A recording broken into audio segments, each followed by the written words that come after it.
saudara-saudara kita di Gaza yang pada hari ini juga diberikan satu kedudukan ujian yang begitu hebat. Kalau kita di sini dibanjirkan dengan timpanya hujan, mereka luruan peluru yang ditimpakan.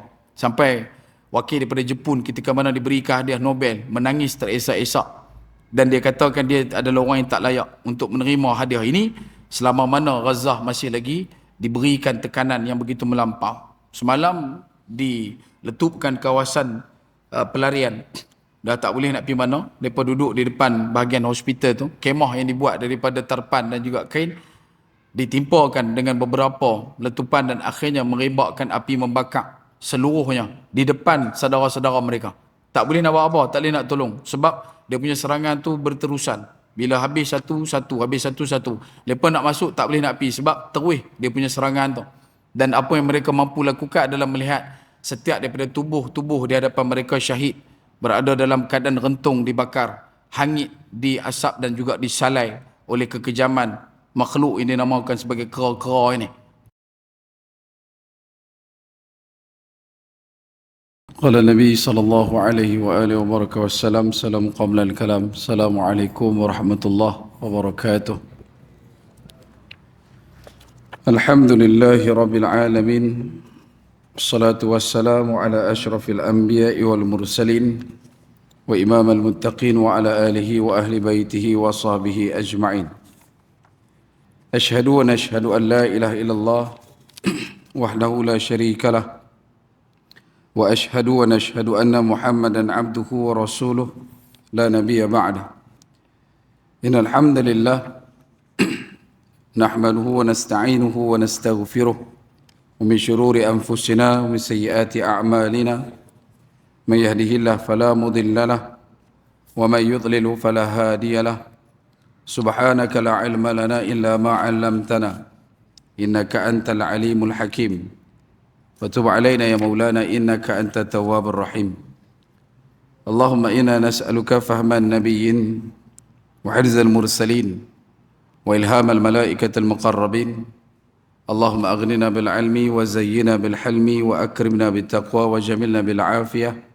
نويت التعلم بالتعليم وتذكر بالتذكير ونفع والانتفاع والإفادة والاستفادة والحث على تمسك بكتاب الله وسنة رسوله ودعاء إلى الهدى ودلالة على الخير ابتغاء وجه الله وقربه ومرضاته وثوابه لله تعالى.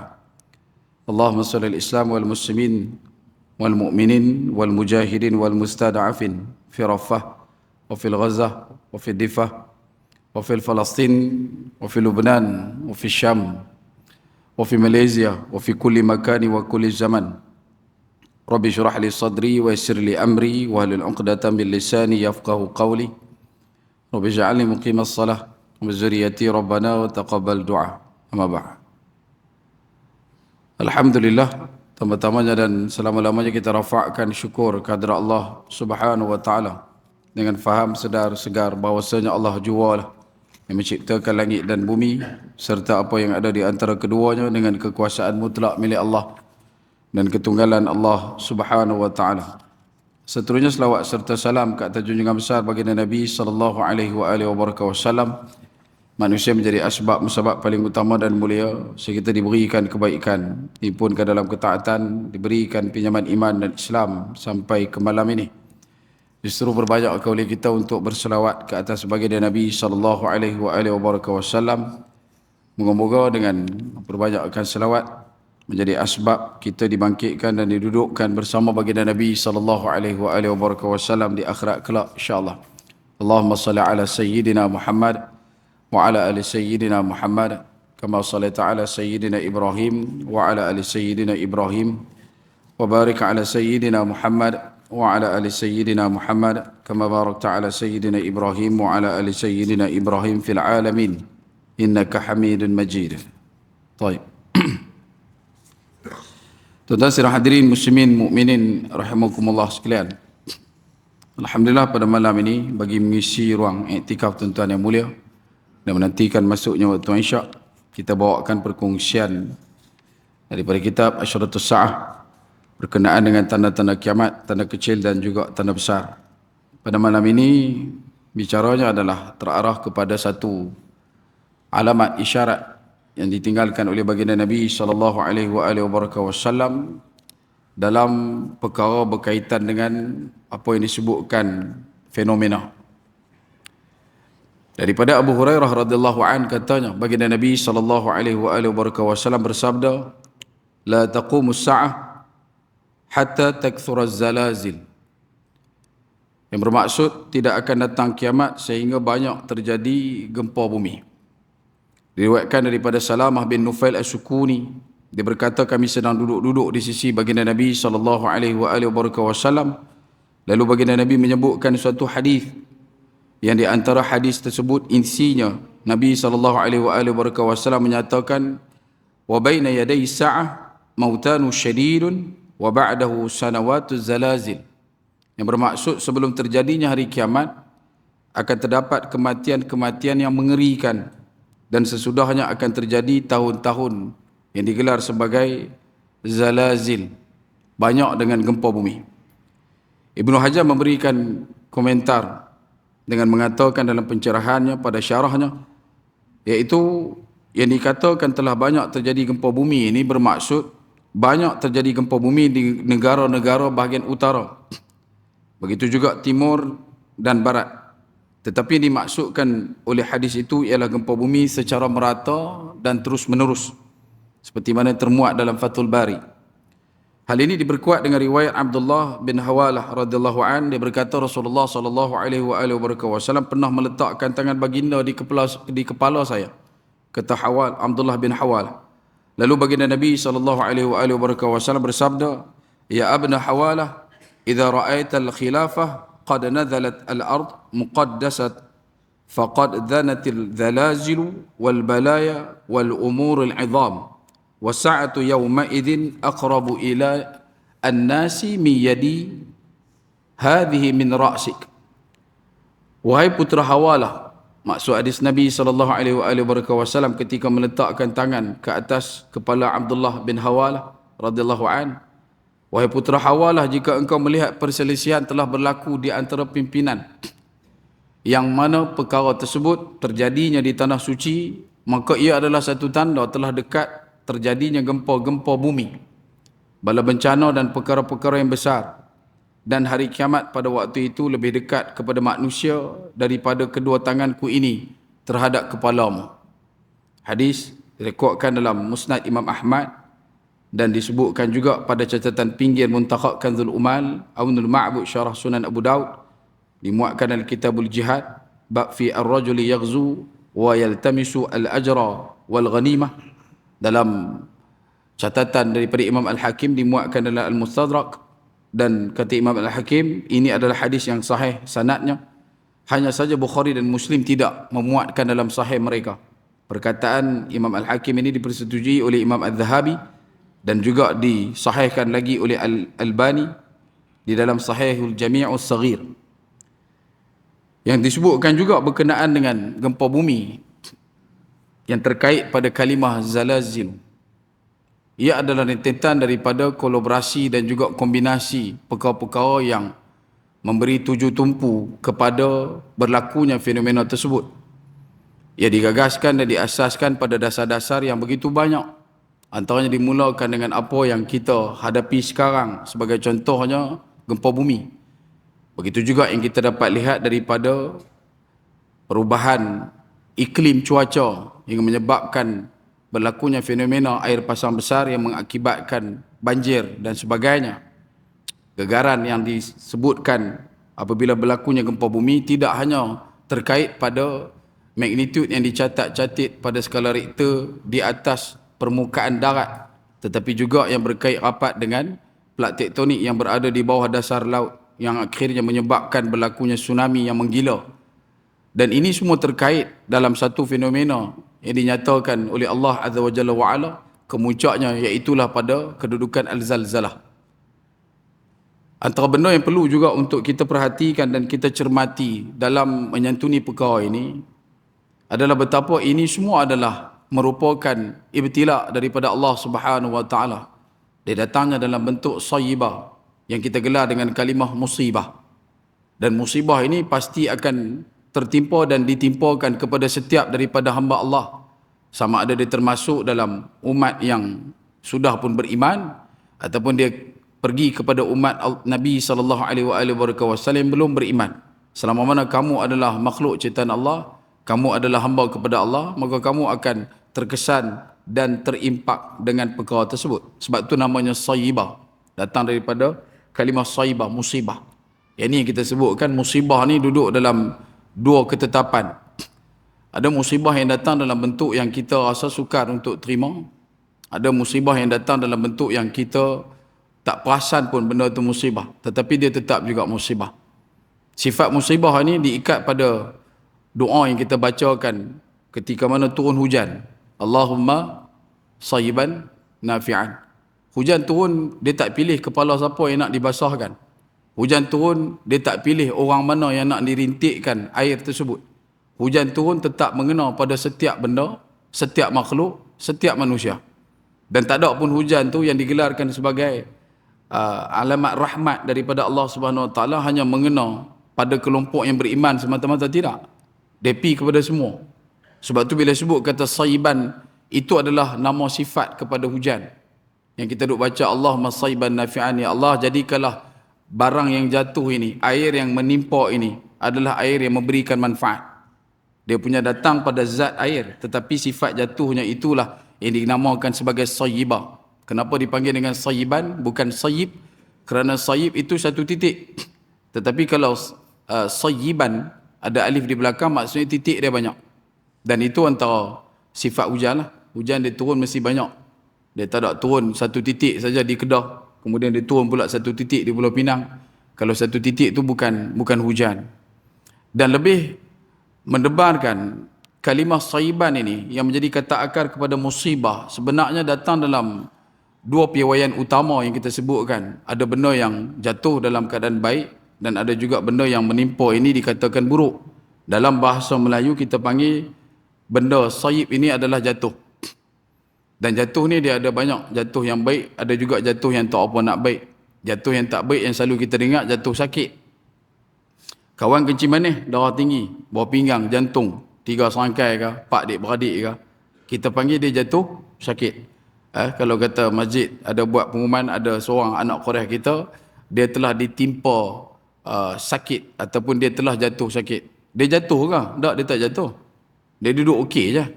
Dia bukan kata berderemen muka, duduk tibai tar, tak. Dia jatuh sakit tu sebab sifat sakit yang menimpa atas dia tu dikira sebagai jatuh. Boleh faham Ada orang berniaga, kemudian tak beroleh untung, bahkan semakin rugi pula perniagaan. Sampailah dia jatuh bankrupt. Dia jatuh ke? Tak, dia duduk atas bangku elok je. Dia duduk bersila atas lantai elok je. Tapi kenapa dipanggil jatuh? Sebab musibah. Sebab musibah. Sebab itu bila sebut kata jatuh sedemikian adalah jatuh yang kita nampak lah. Kesan berat kata benda tu adalah satu ujian yang berat. Tetapi ada jatuh yang kita tak sedar kata ia juga adalah musibah. Sebagai contoh, jatuh cinta. Jatuh cinta tu musibah. Sebab kita tertimpa dengan perasaan, kita tertimpa dengan emosi. Tak pernah lagi kita dengar orang panggil dia ni naik cinta. Pernah dengar ke memang orang Sembilan panggil naik cinta? Dia kata jatuh cinta. Habis tu apa yang naik? Angau. Dia naik angau. Dia jatuh cinta, dia naik angau. Kalau Masjid Sembilan buat pertandingan kayuh basikal, pusing daripada Masjid Sembilan, pi sampai ke Masjid Sabah Jaya, patah balik keluar mai ikut jalan belakang roundabout, pusing balik mai sini. Lepas tu bagi hadiah. Dia mula dengan segu hati sampai nombor 3, sampai nombor 4, nombor 2, last kali juara. Setiap daripada satu hadiah yang nak diberikan pada nombor 3, nombor 2, nombor 1, tuan-tuan akan dengar orang yang akan buat pengumuman tu dia akan kata apa? Tempat ketiga naik kepada. Tuan-tuan akan dengar dia kata apa? Tempat ketiga jatuh kepada. Betul jatuh? Padahal benda tu bukan dia, orang yang bagi hadiah tu bukan hawin turun pentas. Dah. Dia bagi macam biasa. Tapi sifat musibah tu, nak abang kata musibah, dia tetap juga dipanggil dengan jatuh. Tempat ketiga jatuh, tempat kedua jatuh, tempat pertama pun jatuh. Tapi dia main dalam bentuk tu kita tak perasan kata dia adalah musibah. Sebab kita duk fikir al-qadr khair wa syarri min Allah tu jauh daripada postcode faham kita. Kita duk nampak benda tak baik itulah satu-satunya musibah. Kita duk nampak benda yang tak elok itulah satu-satunya benda yang dikatakan sebagai ujian daripada Allah. Sedangkan nikmat selama mana kita terima semua ujian. Dapat mak ayah, ada mak dan ayah ujian. Dapat pasangan ujian, dapat anak ujian, dapat gaji ujian, dapat kenaikan pangkat ujian, dapat penghargaan ujian, dapat pujian ujian, dapat sakit pun ujian, dapat segala benda yang tak apa nak seronok pun ujian, berita kematian, kecederaan, kemalangan juga semua ujian.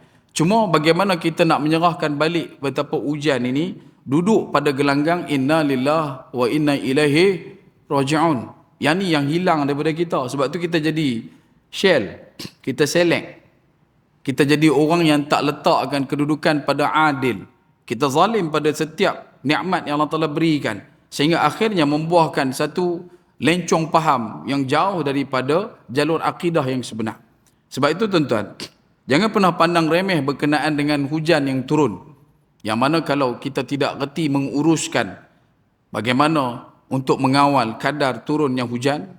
Bagi contoh, pada bulan 9 hari itu berlaku ayat pasang besar, dicatatkan di satu tempat bacaan turun hujan, kadar turun hujan dekat kawasan Pulau Pinang, cecahan air hujan pada hari tersebut mencecah 25.5 cm dalam takungan dia tu.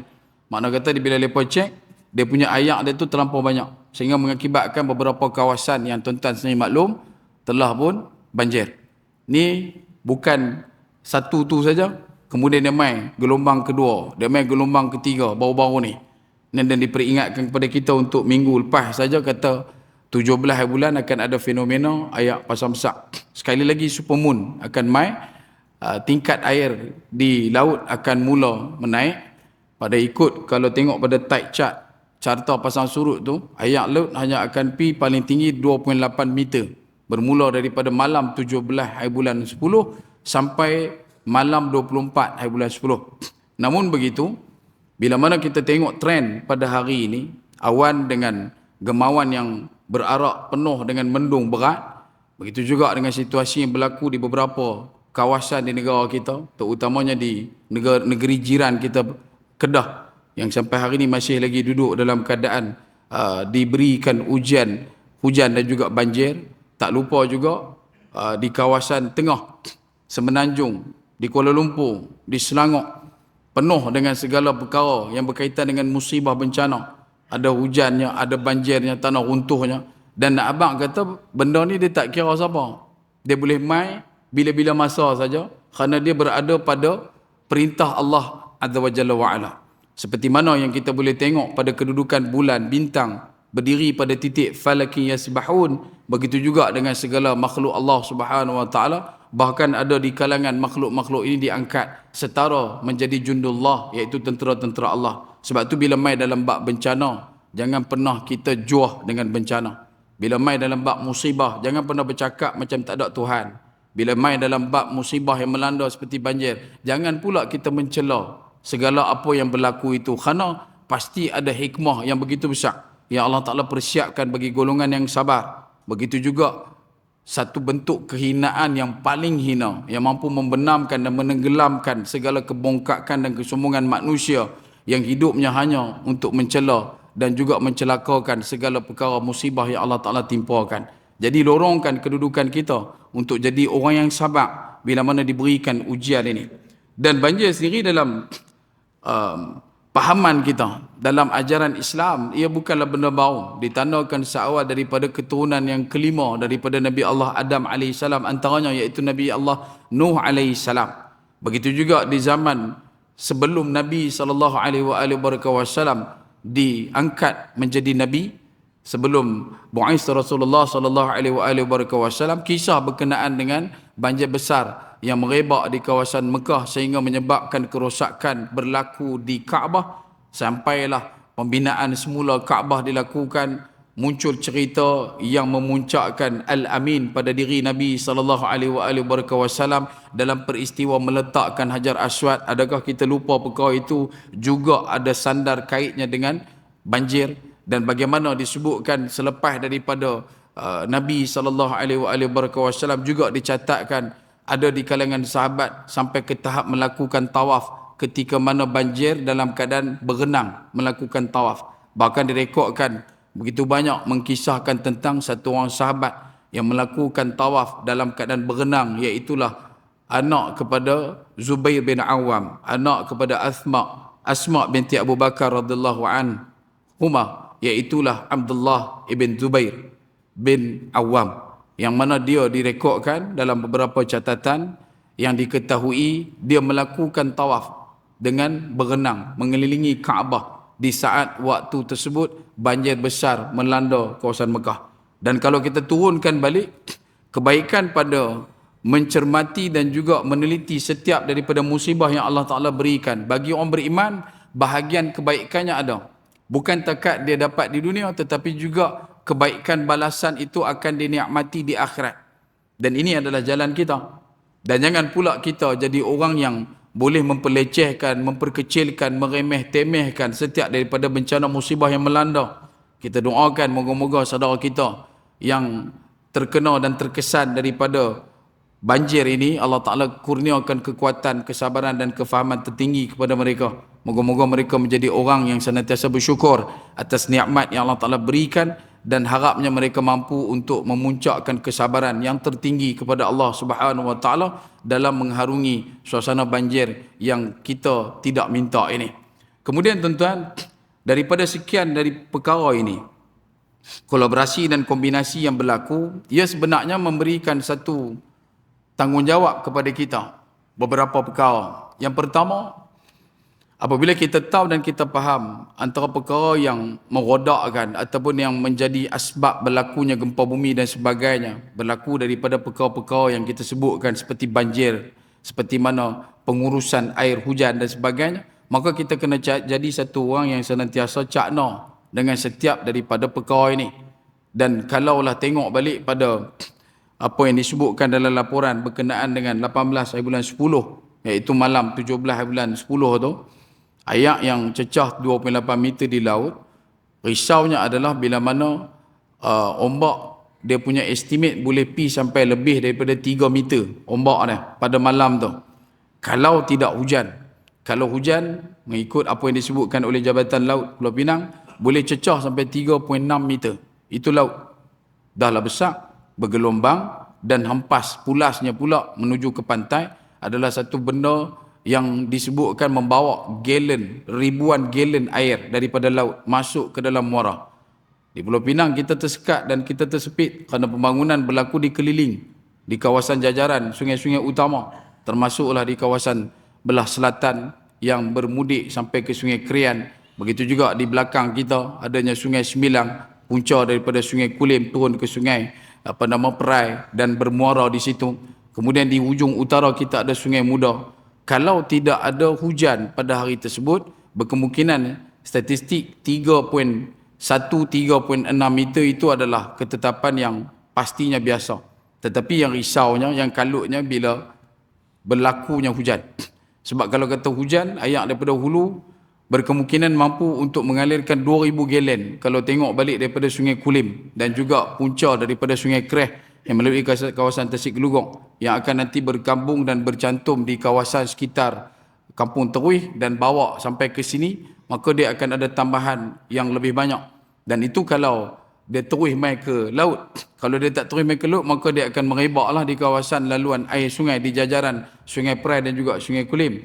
Sebab itu usaha kita dalam menanggapi perkara ini dan juga menyikapi setiap daripada Allah, apa yang Allah Ta'ala timpakan adalah bagaimana kita perlu untuk memainkan peranan, memastikan betapa setiap yang Allah Ta'ala berikan kepada kita ini pastinya khair, pastinya baik. Seperti mana diungkapkan oleh Abdullah ibn Umar radhiyallahu anhuma ketika mana ditanya oleh tabi'in, apakah yang dinyatakan pada kalam al-qadr khair wa syarr min Allah? Apakah yang dikatakan baik buruk datang dari Allah? Maka jawab Abdullah ibn Umar, al-qadr khair wa syarr min Allah bermakna kullu khair. Semua baik. Tak ada satu pun yang tak baik. Yalah, kita akan berhadapan dengan kerugian, kita akan ada risiko penenggelaman harta benda, tetapi ia tetap juga masih dalam kedudukan yang baik selama mana kita adalah orang yang mengikat pada nilai keimanan.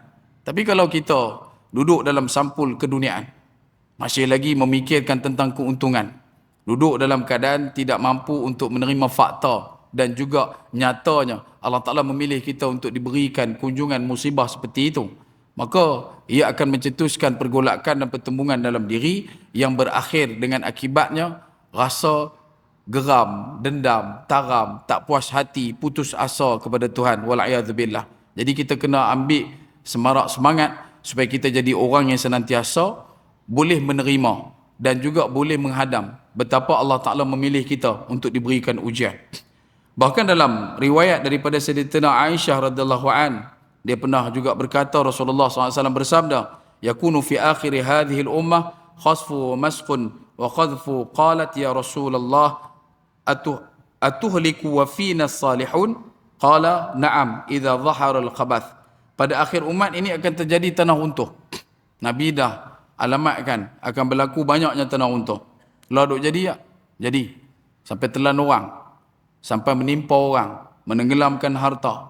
Tadi pun ada di belah Melawati. Tanah runtuh. Daripada kawasan yang berketinggian lebih daripada 10 meter tinggi. Tanah runtuh. Tak cukup dengan tu, beberapa hari yang lepas juga ada tanah runtuh. Tenggelam, timbus, jerlus, semua dah. Dan antara benda yang disebutkan oleh baginda Nabi SAW ini telah memberikan satu pemetaan kepada kita betapa dunia sedang dipersiapkan menuju kepada kehancuran secara hakikat. Kita tolak dan kita usah sampai tak mau-mau pun tetap juga akan berlaku. Sebab tu dalam sambutan awal minggu itu, ketika mana SpaceX, Elon Musk melancarkan satu daripada roket dia, dan kemudian roket dia tu dibuat satu rekod baru, iaitu boleh patah balik dan boleh parking dekat Megazilla punya chopstick untuk grab dia punya roket tu. Dan ini tak pernah dibuat dalam sejarah astronomi, sejarah angkasawan, tak pernah dilakukan. Selalu roket dia akan tibai naik atas terus, lepas tu ruyuk mah. Dia tak ada boleh patah balik, dia boleh turun balik, dia boleh parking balik. Tapi yang baru-baru ni dia buat satu benda yang langka, yang bukan luar daripada kemampuan, tetapi benda tu sukar untuk dijadikan kenyataan, melainkan hanya pada beberapa hari yang lepas benda tu boleh dibuat. Dan bila kita tengok balik kenapa usaha mereka begitu terdesak, saya sebutkan terdesak dikarenakan oleh mereka sudah pun meletakkan satu kefahaman betapa bila bumi nanti dengan segala macam fenomena alam yang bakal menghancurkan segala perkara yang disebutkan sebagai keruntuhan, gempa bumi, tsunami, bumi tidak akan lagi tersisa walaupun barang mungkin seinci. Jadi mereka berfikiran dan berfahaman sudah tiba masanya untuk meninggalkan bumi. Dan salah satu jalurnya adalah dengan membina penempatan di planet-planet yang lain. Sedangkan kita ada indikator penanda aras kita. Bila mana Nabi SAW sebutkan zalazilu, itu permulaan, kemuncaknya adalah al-zalzalah, kehancurannya adalah kehancuran yang leluasa, menyentuh segala semesta. Alam jagat raya pasti akan tersungkur, terkubur, hancur, luluh, runtuh. Dan pada waktu itu tidak ada planet-planet yang mampu untuk menjadi tempat sebagai tempat penginapan ataupun kediaman bagi manusia lagi. Tapi bagi faham mereka tak? Bagi faham mereka cukup yakin dan rasa sungguh benar. Kalau nanti hancurnya bumi, tambah pula baru-baru ni di Amerika, 2 taufan landa, satu Helen dan satu lagi Milton. Kelajuan dia paras 5 dalam masa kurang daripada setengah jam. Sebelum ni 4. Maksud dia paras kekuatan kelajuan ribut itu terlalu kuat, maka dia akan bergerak daripada aras 1, aras 2, stage 1, stage 2 sampai stage 3. Yang baru-baru ni awal bulan 10 adalah stage 4. Kelajuan dia cukup laju lah. Tetapi yang baru saja berlaku adalah taufan Milton yang kelajuannya cecahan 260 km sejam. 260 km sejam. Kita pergi hantar wai syukur buat dyno pun ingat susah dapat. Kalau buat atau ada baru ni motor elektrik, dia pun boleh pukul dalam 210 lagu tu lah. Ini 260 km standard. Yang kita naik aras 5 tu. Sebab tu sampai ke tahap mereka kata kemuncaknya adalah cecah 320 km sejam. Dalam laju tu, dia punya burst satu lagi tujahan yang lebih kuat ketika mana pusaran tu semakin menekan ke tengah-tengah North Carolina. Dan pada waktu itu, kelajuan ribut tersebut cecah lebih daripada 320 km sejam. Cukup kuat. Mampu untuk mengangkat segala perkara. Rumah diangkat dengan begitu saja. Ada orang yang hilang keluarga, adik-beradik, pasangan, tak jumpa siapa. Bahkan bila mana mereka yang masih hidup berusaha untuk survive, mereka tak jumpa orang yang mereka kenal. Mereka jumpa dengan orang yang mereka tak kenal. Ada orang yang dia semata-mata nak cari kucing dia, dan dalam usaha dia cari kucing dia tu, dia boleh selamatkan beberapa orang. Sebab dia tak ada siapa dah melainkan kucing dia tu je. Dan bila sebut kata benda ni adalah orang kaitkan berkenaan dengan apa yang mereka lakukan ke atas saudara kita di Palestin dan sebagainya, kita akur perkara ini. Dan tambah pula bila isu berkenaan Florida, yang nanti kita akan sentuh juga berkenaan Florida itu secara khusus. Florida ni adalah satu tempat yang amat kuat yang dikatakan dalam beberapa teori akan munculnya Dajjal dan persiapan untuk menjemput kemunculan Tuhan itu. Sebab Florida ni adalah tempat panggilan Tuhan dalam bahasa kita. Dan dia bukan bahasa orang putih. Dia guna bahasa asal tanah itu. Sebab tu dipanggil dengan Florida. Tapi bukan Florida yang dekat ubat gigi tu. Hak tu pun Florida juga. Kan? Saya tak mau pakai pula. Hak ni cerita Florida di Amerika tu. Dan betapa perlu banyak pembunuhan, kematian yang dijadikan korban untuk menjemput apa yang disebutkan sebagai penyelamat mereka itu. Yang itu satu lagi bab, kita tak masuk. Cuma nak abang kata mata rantai yang menyambung dan menjadi sinambung kepada seluruh pergerakan fenomena alam ini, dia terkait rapat dengan daripada kesan dia, kejadiannya, dan juga paling utama reason, causes, iaitu punca. Atau punca yang terawal adalah kemelesetan dan juga defisit iman di kalangan masyarakat umat. Manusia yang beriman sendiri pada hari ini duduk dalam keadaan terpicu untuk menjauhkan diri daripada ketaatan. Suka untuk berlenang dalam maksiat. Suka hanyut dalam kesenangan dan juga segala perkara yang berkaitan dengan dunia materialistik. Mereka mudah terjebak dengan kelompok-kelompok dahriyun, iaitu meletakkan alamat kehidupan mereka cuma berkisar tentang dunia semata-mata. Tak ada benda lain. Dan apabila berlaku ini terlalu tinggi, menjadi terlalu banyak, maksiat yang begitu leluasa, hiburan dipertuhankan, manusia yang tak sepatutnya diangkat, dijadikan tauladan secara paksa dalam masyarakat umat, maka kelompok-kelompok ini dengan segala usaha mereka, dengan segala strategi mereka, ia juga menjadi asas utama berlakunya apa yang disebutkan penimpaan bala. Yang kedua antara lain, bila kita sebutkan tentang kemaksiatan yang berterusan, atau benda yang selalu kita sentuh adalah apa yang dinyatakan, jangan pernah melakukan perkara-perkara terlaknat, jangan pernah melakukan perkara-perkara yang menjemput musibah, bala bencana daripada Allah Subhanahu wa taala, seperti mana yang disebutkan oleh Sayyidina Umar ketika mana bumi Madinah bergegar, maka dia ucapkan kalimah, kalaulah berlaku lagi gempa bumi ataupun gegaran di bumi Madinah, aku pasti akan meninggalkan Madinah. Maka ditanya oleh sahabat yang lain, kenapa nak meninggalkan Madinah? Dia sebut maksiat sahajalah punca kenapa bumi ini bergegar. Maka daripada indikator gegaran itu yang ditandakan oleh Nabi SAW, zalazilu, ia yang disebabkan oleh segala macam bentuk kehancuran dititik mulakan dengan banjir dan sebagainya, tak lain tak bukan, dia adalah kerana peranan maksiat itu sendiri menjadi kata kunci dijemputnya segala bala bencana, dihimpunkan dan dilambakkan kepada kita pada hari ini. Bagi orang beriman, dia akan nampak betapa isu berkenaan dengan apa yang disebutkan sebagai contoh mengangkat kelompok LGBT, menghiasi perjalanan hidup kita. Ini juga adalah satu perkara yang berisiko. LGBT disebutkan, kalau buat LGBT akan dapat LGBT. Apa itu? Longsoran tanah, gempa bumi, B banjir, T tsunami. Jadi kalau Pulun duk buat, kalau dia tak buat pun dia duk reda dengan puak ni, dia duk angkat kelompok-kelompok ini, maka jaga-jaga. Takut nanti ia akan menisbahkan kerosakan yang melampau kepada kita. Yang ketiganya adalah yang paling utama, iaitulah kita meninggalkan kasih sayang sesama umat.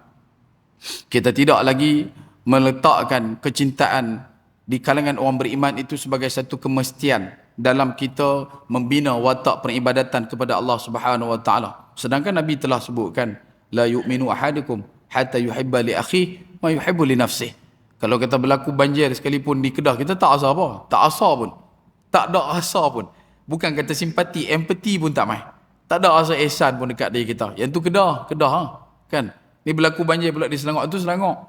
Ni KL tu KL. Johor tu Johor, Melaka. Bila main kat Penang, tahu pula kelang kabut, pray for Penang. Sebab tu kita abang kata kita ni hidup kadang-kadang duduk dalam keadaan prewen mampu. Tahu prewen mampu? Basikal dulu kalau prewen mampu, kita tak kayuh pun dia kayuh, kita kayuh pun dia kayuh. Bila prewen mampu. Tapi yang ni pray when mampu betul. Bila nak berdoa, bila mampu baru nak berdoa. Bila dah hidung tu dah disumbat dengan ayat-ayat banjir, masa tu barulah nak pray. Dan adakah ini yang diajak santunkan oleh baginda Nabi SAW? Tidak. Nabi memberikan kepada kita betapa kita perlu siap sedia dan bersiap siaga. Kedatangan musibah bala bencana bukan diukur pada kedudukan kita ni yang buat dah. Macam mana redha dan relanya kita melihat kemaksiatan. Kalau sampai hari ni masih lagi hidup kita beralamatkan hiburan, kita masih lagi suka kepada tunjang-tunjang kemaksiatan, maka selama itulah jangan bicara berkenaan dengan nusrah, pertolongan, bantuan daripada Allah Subhanahu Wa Taala, kerana kita mengacuankan hidup kita jauh daripada lumrah ketaatan kepada Allah Azza wa Jalla wa Ala. Kerana itu dalam hadis tersebut baginda Nabi sallallahu alaihi wasallam ditanya oleh Sayyidatina Aisyah, ketika mana Sayyidatina Aisyah menyatakan, aku bertanya kepada Nabi sallallahu alaihi wasallam, ya Rasulullah, atuhliku wa fina salihun? Wahai Rasulullah, apakah kami akan binasa padahal di kalangan kami masih ada orang-orang saleh? Maka apa jawab Nabi sallallahu alaihi wasallam? Naam, ya, tetap juga akan tertimpa walaupun di kalangan orang-orang saleh. Kerana apa? Kerana pada waktu telah pun berada dalam kedudukan idza zahara, apa yang dinamakan sebagai al-khabath ataupun al-khabathu. Kalimah khabath ataupun khabathu ni kita baca ketika nak masuk dalam tandas. Allahumma inni a'udzubika minal khubuthi wal qaba'ith. Bila sebut kata khubuthi wal qaba'ith, golongan ini dipanggil dengan panggilan khabithina wal khabithat. Ia adalah satu ungkapan yang diletakkan kepada kelakuan ketidaksenonohan. Bila banyaknya berlaku tak senonoh, maka bersiap sedialah untuk menerima apa yang dibalakkan, apa yang diujikan, iaitulah berbentuk tanah runtuh, perubahan bentuk muka bumi dan juga kerusuhan. Dia punya pinpoint dia yang tu je. Bila diangkat perkara-perkara tak senonoh, cakapnya tak senonoh, pakainya tak senonoh, makannya tak senonoh, segala benda yang tak senonoh yang mula ditrendingkan dan dicartakan dalam setiap rangkuman tingkat sosial masyarakat, maka pada waktu itu kerja kita cuma bersedia untuk menerima balak. Hari ni ada tak isu berkenaan cakap tak senonoh berlambak. Sampai ke meja-meja kuliah pun cakap tak senonoh. Di tempat-tempat pengajian sekolah-sekolah pun tak senonoh. Bahkan dipaparkan di depan mata kita, baik media sosial ataupun media perdana, juga benda-benda tak senonoh. Program-program yang tak senonoh, tak meningkatkan iman, tak menebalkan taqwa, tak menunjangkan keyakinan kepada Allah, diberikan ruang seluas-luasnya. Yang kedua, ada tak yang disebutkan sebagai pakaian yang tak senonoh? Ada. Dengan cara pakainya, dengan benda yang dipakainya, sumber pakaiannya, semua tak senonoh. Kalau those day tahun 90-an kita nak cari orang lelaki Islam yang mungkin kita kata mai sembahyang Jumaat dan sembahyang raya saja, nak jumpa orang lelaki Islam pakai selok pendek, tuan-tuan, Allahu Akbar, susah. Ibarat mencari jarum di dalam tepung. Kadang-kadang dah kena cucuk dengan jarum tu baru jumpa jarum tu. Dulu 90-an, awal tahun 2000 lah, kita keluar daripada rumah kita 2-3 langkah jumpa dah orang Islam. Pasangannya bertudung, bahkan kadang-kadang bertudung litup, berjubahnya, pasangan berstokin. Tetapi si lelaki suami ini suka dengan seluar pendek dan diletakkan alasan mazhab-mazhab tertentu dan sebagainya. Kita kata bukan itu bicara dan isunya. Kalau betul lah itu adalah kiraan tutup aurat, maka datanglah ke solat Jumaat ini hanya dengan pakai kain pelikat tanpa baju. Tutup tak aurat? Tutup? Pernah jumpa Tok Imam Masjid Sembilan pakai kain pelikat saja, yang orang cempu untuk langkulah awal. Tapi nak abang kata benda tu tak senonoh dan diterima pakai, dibiasakan, dinormalisasikan, bahkan didoktrinkan sebagai satu i'lan kepada anak-anak, kata benda ni tak ada apa. Apa yang kita mampu buat? Penegasan hukum dan sebagainya telah pun diutarakan. Kita usaha untuk tegakkan keyakinan, kembali sedar betapa ini perlu dijaga dan ditata rias serapi mungkin supaya jangan ada unsur-unsur demikian. Tetapi hari ini malu dengan sahabat-sahabat kita yang tak beriman pula. Kalau pi dekat pasar raya tu, boleh kata yang pakai selok pendek orang Islam kita. Yang tak Islam pula pakai boleh sampai ke bawah, boleh tutup bagi habis. Kita ni pula jadi pelik, nak bagi salam pun 50-50. Sama macam Nabi sebut, kita nak pergi salam pun dah tak apa dah di akhir zaman. Sebab kita tak tahu Islam ke tidak. Jadi bila kita kata gitu, tengok orang-orang yang duk masuk masjid duk kata dekat orang celak pendek. Tak, kita nak petakan kepada orang yang duk masjid ni. Jangan duk buat panggil lagu tu. Kita pun ada anak menakan kita, adik-beradik kita, anak-anak kita yang berisiko tinggi disebabkan pengiklanan yang begitu dahsyat ni. Dan tidak ada satu, bukan tindakan lah, satu usaha untuk meredamkan perkara ini, membenamkan perkara ini daripada dinormalkan dalam masyarakat. Tak ada. Makan tak senonoh, belambak. Dulu sampai ke tahap tom yam buat dalam mangkuk jamban pun orang beratuk makan. Dia mainlah dengan sikit-sikit dulu, dia kata apa, air kepai dalam pasu bunga ke apa ke. Habis pasu dekat kedai barang plastik tu. Pergi beli, pergi jual. Dia kata buat teruk ke? Tak. Dia adalah miftah, pembuka. Bila kita duk merepek tu, dia akan mula main. Nama telur, apa nama? Roti canai telur berdenir. Dalam kaedah hukum fiqh, danir adalah satu jenis najis. Ayak bisa, tu danir. Yang kita panggil berdenir tu, yang tu. Bukan pada makanan. Buka balik dalam kamus lama. Kita takkan jumpa danir tu disabitkan dengan makanan. Tak nak. Dia hanya berkaitan dengan luka, bekas luka dan juga ayak bisa. Hak itulah danir. Tapi main kat kita, telur, roti canai telur berdenir. Kan? Sedangkan benda tu bukan benda yang sepatutnya disenonohkan. Ia adalah benda yang tak sepatutnya. Tu tak campur oleh dengan benda-benda yang menggunakan kaedah Muslim friendly, diketepikan halal. Tak payah duk halal-halal. Kalau pergi Amerika, kita sebut itu dia ada 3. Dia ada halal non-alkohol. Dia ada halal no pork, no lard. Dia ada halal zabiha. Kalau tuan-tuan esok kok minggu ni tak tahu pergi mana, ada duit lebih, pergi Amerika sah. Pergi cari buah avocado kata. Kan sampai-sampai sana nak cari halal zabiha. Halal zabiha tu adalah halal yang sama macam kita. Tapi kalau dia tulis halal saja dan dia kata dia bukan halal zabiha, dia antara dua. Iaitu halal yang non-alkohol ataupun halal no pork, no lard. Iaitu tidak ada unsur kekhinziran dekat situ. Dan masih lagi ada orang Islam kita yang mengenepikan benda tu. Alasannya pernah nampak orang Islam pakai tudung masuk kedai tu pergi makan. Pernah nampak ada reviewer makan roti bakar dengan begitu berselera, minum kopi yang begitu sedap dihirup. Bila tengok kat luar, papan tandanya tidak mengemukakan sebarang tandaan sijil halal. Dan staf tempat kerja tu pun tidak ada pun yang Islam. Tapi dipuncakkan dan diiklankan dengan begitu dahsyat. Siapa? Dia punya ejen. Ejen-ejennya adalah orang yang mengucapkan kalimah syahadah. Orang yang mengucapkan kalimah la ilaha illallah Muhammad Rasulullah. Kemana hilangnya rasa keihsanan dalam diri mereka? Anta'budallah ka'annaka tara fa illam takun tara wa innahu yarak. Dia bukan isu berkenaan dengan benda tu bersih, hygiene semata-mata. Kita berada dalam kedudukan nak memanjang lebarkan ia sebagai jambatan penghubung selepas daripada kematian menuju kepada Allah Subhanahu Wa Taala supaya tidaklah tercatat-catat wujudnya perkara-perkara yang boleh dipertikaikan kesalehan kita di hadapan Allah Subhanahu Wa Taala. Kerana itu kata Nabi SAW, ya benar. Benda ni semua akan berlaku idza zaharal khabath, iaitu ketika mana ketidaksenonohan, benda-benda buruk diangkat, benda-benda mangkak dinyatakan, kedudukannya tinggi dan mulia dalam masyarakat. Dan pada waktu itu, kerja orang beriman hanya bersiap siaga, menantikan bila ditimpakan bala. Bahkan dalam satu lagi hadis yang diriwayatkan oleh Ibnu Majah, dimuatkan dalam Kitabul Fitan, bab Al-Khusuf, menyatakan bagaimana Nabi SAW bersabda, baina yadis sa'ah maskhun wa khasfun wa qadhfun.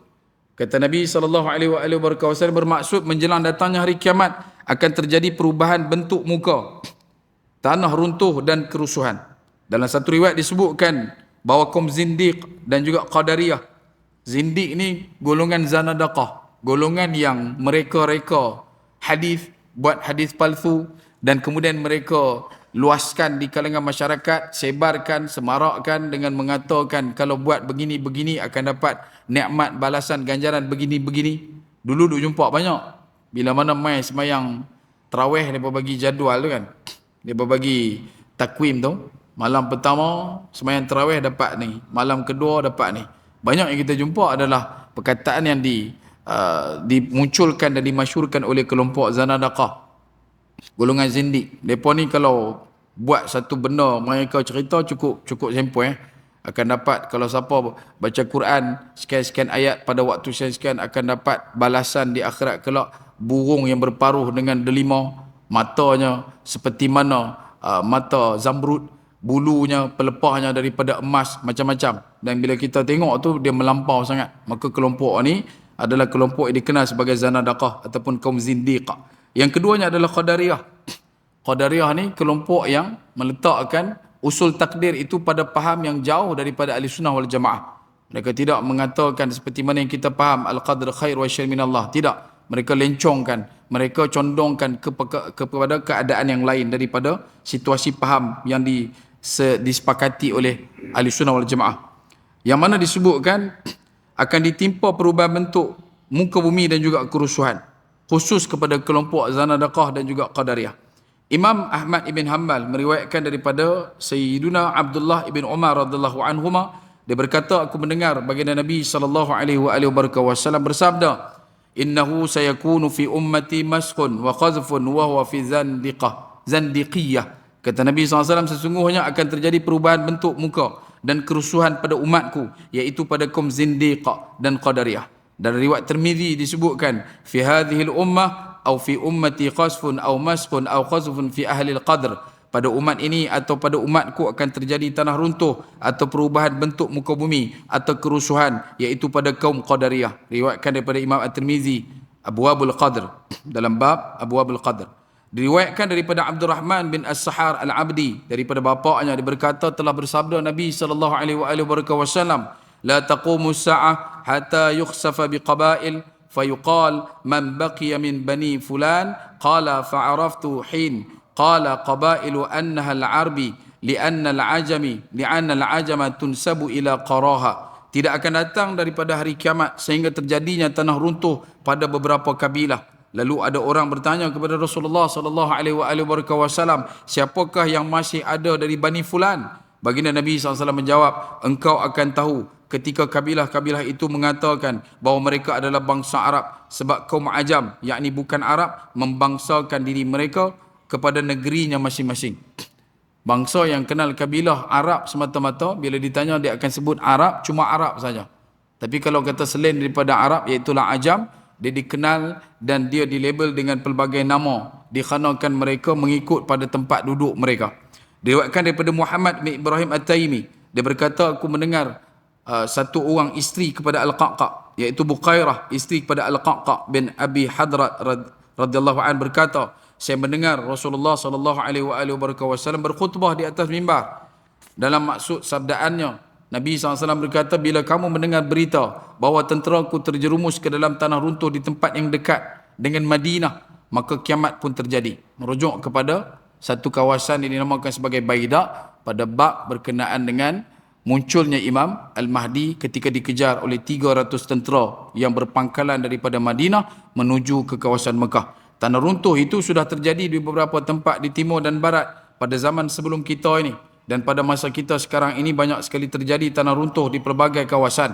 Ini merupakan peringatan akan datangnya azab yang pedih daripada Allah terhadap hamba-hambanya, serta sebagai hukuman bagi ahli-ahli bid'ah dan juga maksiat, agar manusia dapat mengambil pengajaran dan kembali kepada Allah Subhanahu wa taala.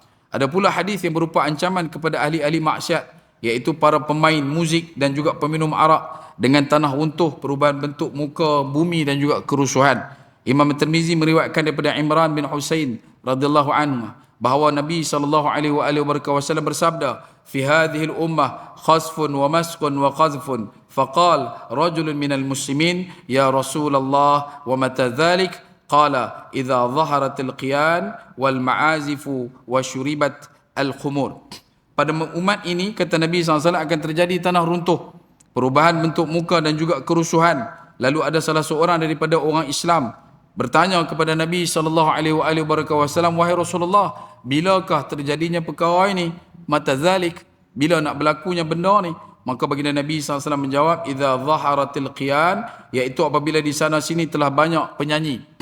Kemudian wal ma'azifu, dan juga alat-alat muzik, wa syuribatil khumur, dan diminumnya arak-arak, dijadikan perkara biasa. Ibnu Majah meriwayatkan daripada Abu Malik Asy'ari radhiyallahu an, dia berkata Rasulullah sallallahu alaihi wasallam bersabda, liyashrabanna an-nas min ummati al-khamr yusammunaha bighairi ismiha yu'zafu ala ru'usihim bil ma'azifi yakhsifu Allahu bihim al-arda wa yaj'alu minhum al-qiradatu wal khanazir.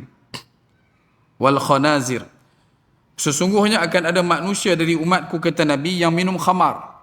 Namun pada waktu itu khamar dinamakan dengan nama yang lain, atas alasan impak kesannya juga menuju pada tujuan yang sama, baik ia bercenderung ke arah kemabukan ataupun dikanakan oleh tingkat elit kehidupan ataupun dikanakan oleh nak kepada apa yang disebutkan sebagai percampuran sosial pada waktu itu.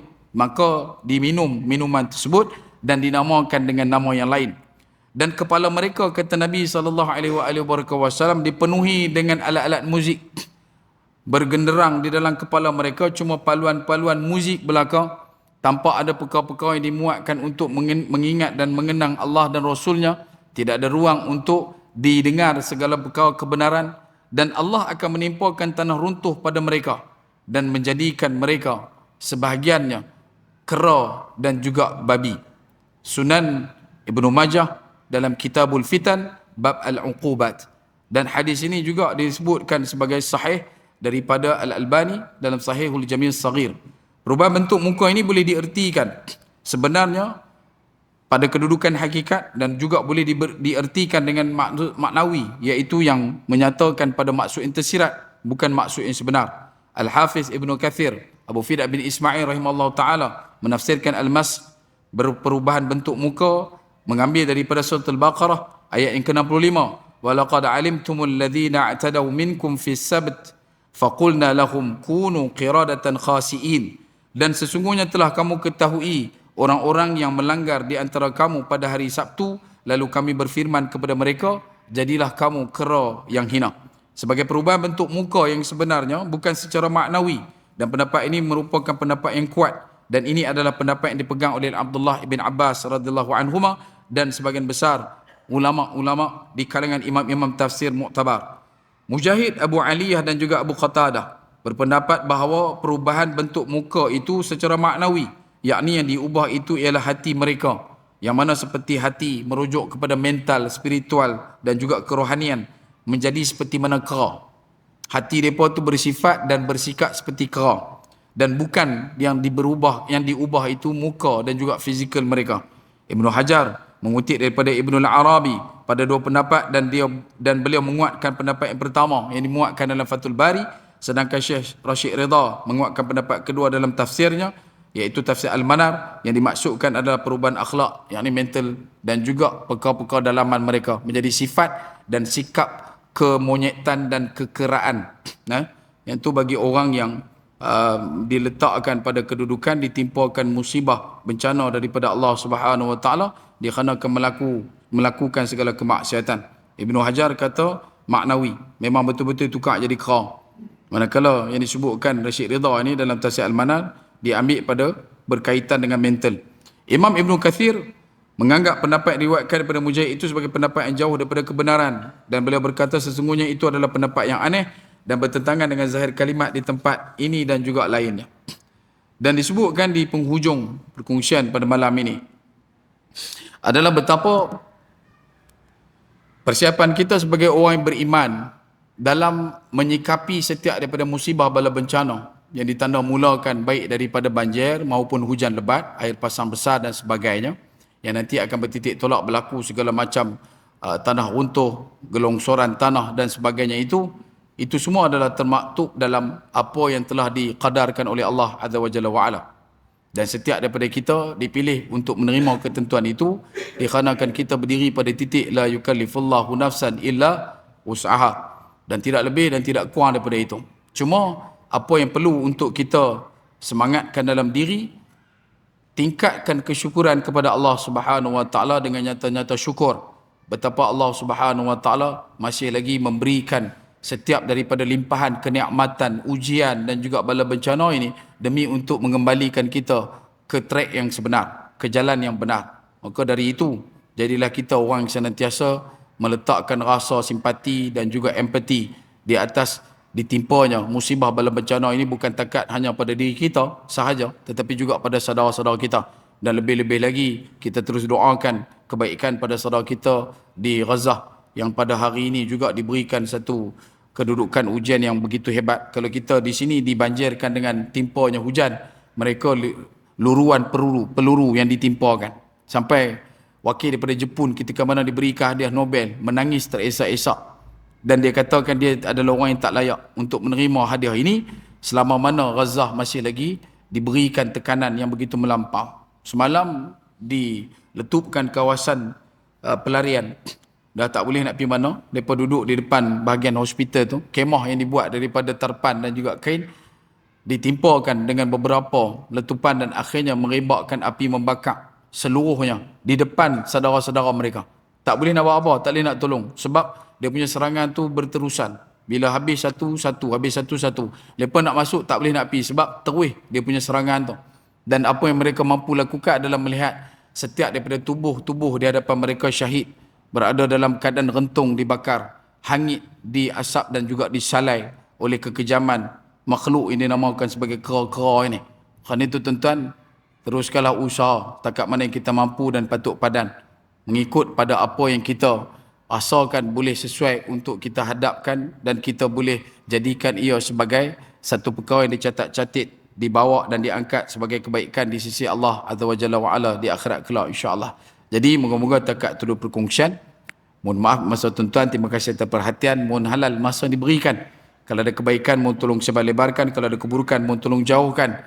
Bak kata pepatah, sedap makan dikunyah-kunyah, sedap kata diulang-ulang. Akhir kalam, sekecil-kecil ikan pasti ada isinya, sebesar-besar ikan pasti ada tulangnya. Aku liqauli hadza wa astaghfirullahal azim wa lakum wa lisairil muslimina wal muslimat wal mu'minina wal mu'minat fastaghfiruh fayafawzal mustaghfirin. Assalamualaikum warahmatullahi taala wabarakatuh. Wallahu taala a'lam.